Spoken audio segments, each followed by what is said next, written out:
أصبح استخدام عيدان تنظيف الأذن أو الأدوات المختلفة مثل المفتاح أو الدبوس أو غطاء قلم الحبر عادة منتشرة لدى الكثيرين، سواء بسبب الحكة المزعجة التي يشعرون بها في الأذن أو الاعتقاد الخاطئ بأن شمع الأذن مجرد أوساخ يجب إزالتها.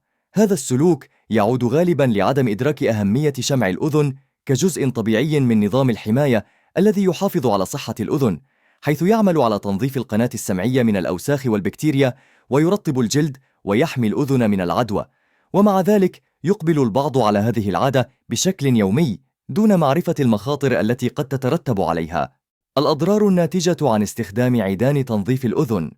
رغم أن عيدان التنظيف تستخدم بنية الحفاظ على نظافة الأذن، إلا أن لها تأثيرات خطيرة أهمها دفع الشمع إلى عمق القناة السمعية.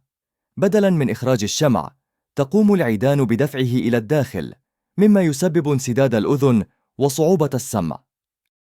إصابة قناة الأذن.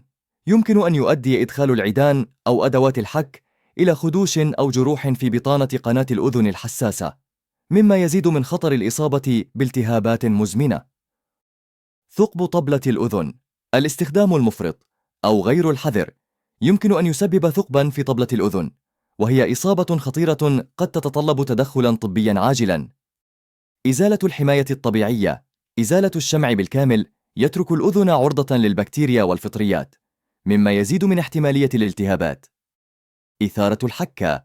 الاستعمال المتكرر لعيدان التنظيف يسبب جفاف قناة الأذن، مما يزيد من الشعور بالحكة ويخلق دائرة مفرغة من الاستخدام المتكرر. الحلول الصحية والبدائل الآمنة لحماية الأذن والابتعاد عن المخاطر المرتبطة باستخدام عيدان التنظيف.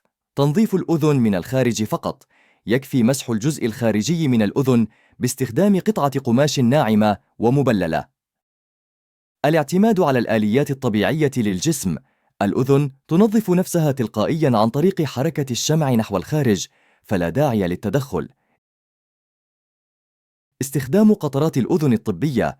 يمكن شراء قطرات مخصصة لتليين الشمع وتسهيل خروجه الطبيعي من الصيدليات. استشارة الطبيب عند الضرورة. إذا كان الشمع يسبب انسداداً أو إزعاجاً، يفضل زيارة طبيب مختص لإزالته بطريقة آمنة.